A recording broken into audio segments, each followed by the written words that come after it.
Good evening. કેમ છો બધા? મજામાં? ચાલો હવે આજે આપણે unit 2 a sheep can walk એના વિશે ભણશું. A sheep can walk activity first, પાઠ્યપુસ્તકમાં પાના number 14. Work in group, recite and sing. I am jumping, JUMPING. હું કૂદું છું. I am jumping, look at me. Can you jump as I do? શું તમે પણ મારી જેમ કૂદી શકો છો? Yes, I can. Yes, I can. હા, હું કૂદી શકું છું. હા, હું કૂદી શકું છું. I am dancing. I am dancing. Look at me. Can you dance as I do? શું તમે મારી જેમ ડાન્સ કરી શકો? Yes, I can. Yes, I can. I am sleeping. I am sleeping. Look at me. Can you sleep as I do? Yes, I can. Yes, I can. તો can એટલે શક્યતા. તમે મારી જેમ ઊંઘી શકો? તો કે હા, હું ઊંઘી શકું. હા, હું ઊંઘી શકું. હવે તેમાં બી જુઓ, વર્ક ઇન પેર. નીચેના ટેબલમાં આપેલી વિગતો મોટેથી વાંચો અને શિક્ષકની મદદથી રાયમ બનાવો અને તેનું જ્ઞાન કરો. તો પેર 1, rabbit. I am running, look at me. Can you run as I do? Elephant. No, I cannot. No, I cannot. પછી બીજું છે બેટ. I am flying. બેટ એટલે શું થાય? ચામાચીડિયું. I am flying. I am flying. Look at me. Can you fly as I do? Elephant. No, I cannot. No, I cannot. આ બંને તમે જોઈ લીધા. આ પ્રમાણે તમારે બીજા પણ બનાવવાના છે. ચાલો તો આપણે એના પછી એક્ટિવિટી 2 જોઈએ. એક્ટિવિટી 2માં આ પહેલું ચિત્ર છે એ હિપ્પોપોટેમસ છે.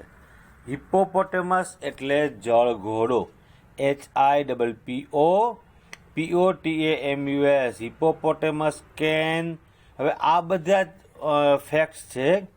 એનિમલ્સ હેવ સ્પેશિયલ એબિલિટીઝ, મતલબ કે પ્રાણીઓ પાસે કોઈ સ્પેશિયલ તાકાત છે, શક્તિ છે. હવે એ એવી શક્તિ છે કે જેની આપણને ખરેખર ખબર નથી. તો એવી શક્તિઓ વિશે આપણને જાણવા માટે અહીંયા લખ્યું છે. A hippopotamus can run faster than a main.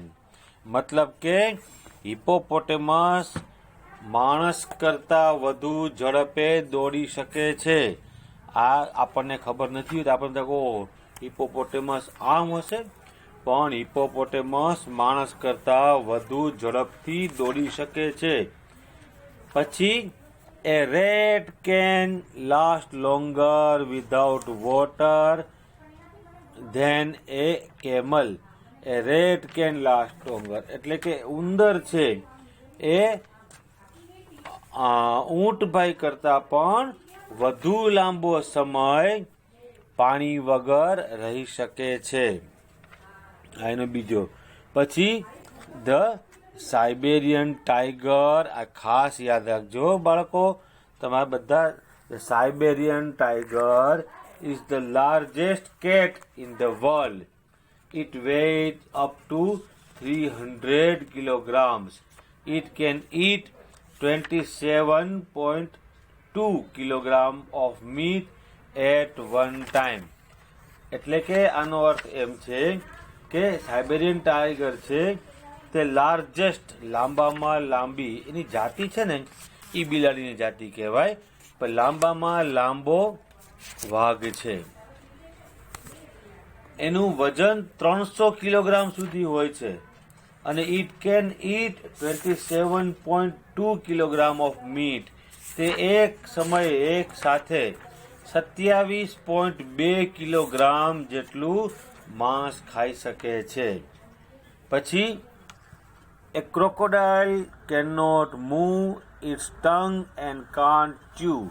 આ પણ એક નવીન વાત છે કે ક્રોકોડાઇલ એટલે શું થાય? મગર. CROCODILE. મગર તેની જીભ હલાવી શકતો નથી અને ચાવી પણ શકતો નથી. પછી આવે છે કીડીબાઈ. The ant can lift 50 times of its own weight. મતલબ કે કીડી 50 times its own weight પોતાના વજન કરતા 50 ગણું વધુ વજન ઉપાડી શકે છે. તેના પછી છે the fastest mammal. કોણ છે?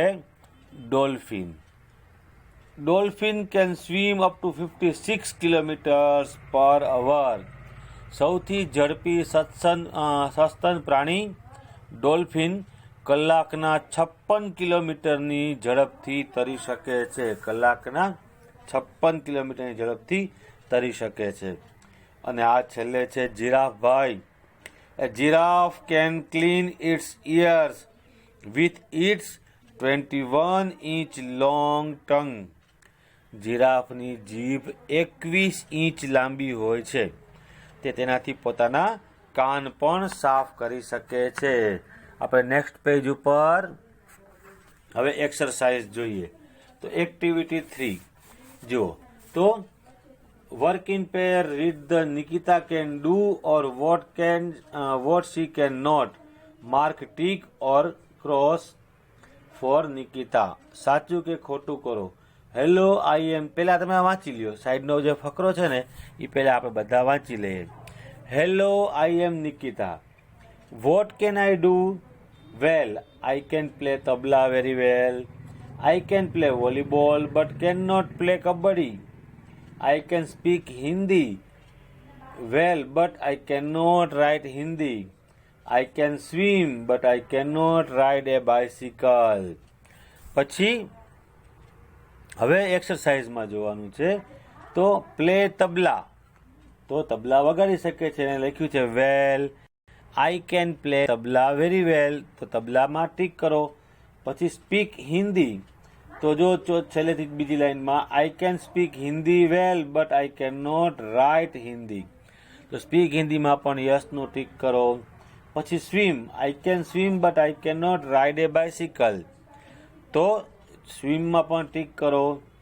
પછી રાઇડ એ બાયસિકલ, તો એમાં ક્રોસ કરો, એ નથી કરી શકતા. પ્લે કબડ્ડી, તો એ નથી રમી શકતા. I can not play kabaddi, તો એમાં પણ ક્રોસ કરો.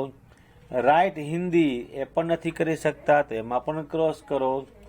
અને પ્લે વોલીબોલ, તો રમી શકે છે, તો એમાં ટીક કરો, યસ કરો.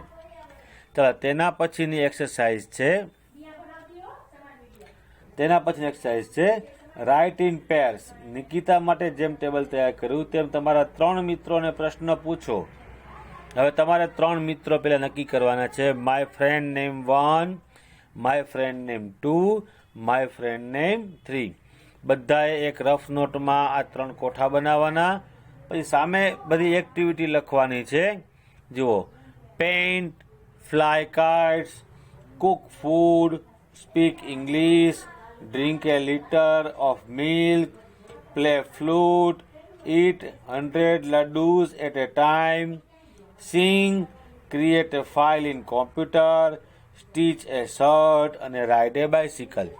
એનો અર્થ એમ થાય કે પેલું પેઇન્ટ એટલે ચિત્ર દોરી શકે છે, ફ્લાય કાઇટ્સ એટલે પતંગ ચગાવી શકે છે, કુક ફૂડ એટલે રસોઈ રાંધી શકે છે, સ્પીક ઇંગ્લિશ બોલી શકે છે, drink A litre of milk 1 litre દૂધ પી શકે છે, પ્લે ફ્લૂટ વાંસળી વગાડી શકે છે, ઈટ 10 લડ્ડુઝ એટ એ ટાઈમ એક સાથે 10 લાડુ ખાઈ શકે છે, સિંગ ગાઈ શકે છે, ક્રિએટ એ ફાઇલ ઇન એ કોમ્પ્યુટરમાં નવી ફાઇલ બનાવી શકે છે, સ્ટીચ એ શર્ટ સીવી શકે છે, રાઇડ એ બાયસિકલ કે બાયસિકલ ચલાવી શકે છે. એ તમારે બધાને પૂછવાનું છે અને આમાં એ પ્રમાણે ટીક માર્ક કરવાના છે. તો આ એ પ્રમાણે આખો પેરેગ્રાફ તમારે બનાવવાનો છે. ચાલો, તો આ સુધી આપણે આજનો વિડીયો કરીએ છીએ. તમે બધા જ આટલું કરી લેશો. Okay, bye bye, thank you.